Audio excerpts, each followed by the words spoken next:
In this video, we are going to go over multiplying and dividing significant figures. Once you have an understanding of significant figures, you can apply these to concepts involving multiplication and division. When we try to find significant figures in a multiplication or a division problem, we want to take the least number of significant figures in the problem. For example, here we have 700 being divided by 2.5 to get 280. So we know that 700 has one significant figure, while 2.5 has two significant figures. So this should mean that our answer should have one significant figure.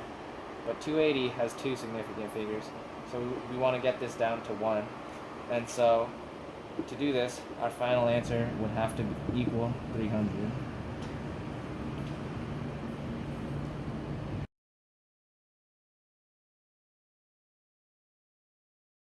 Okay, so when we're doing significant figures, multiplication, division, let's do a multiplication example.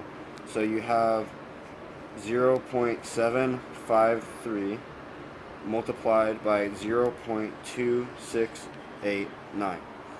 And so that's going to equal us this really big number of 0.2024817. So this is obviously not in significant figures. So what we need to do is we need to shorten it.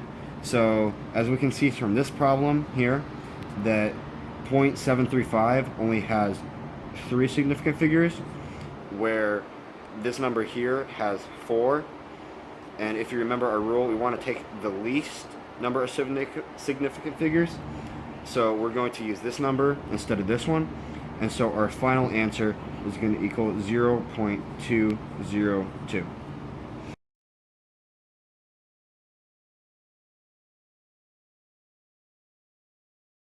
Another example of multiplying and dividing significant figures has to do with using scientific notation.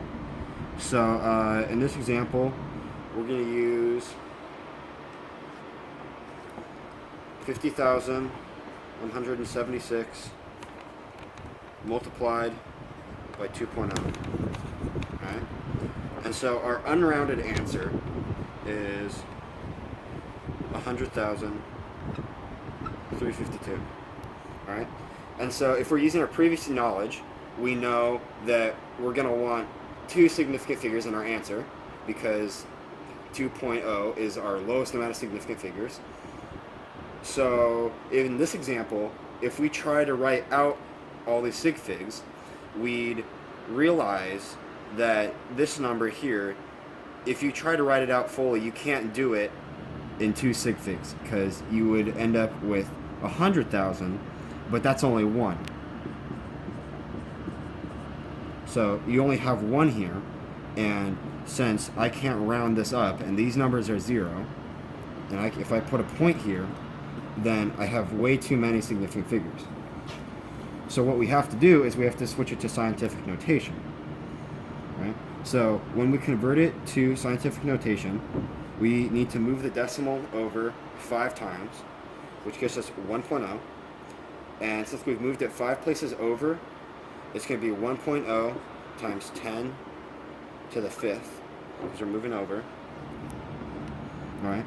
And so this is going to be our final answer with the 2 significant digits.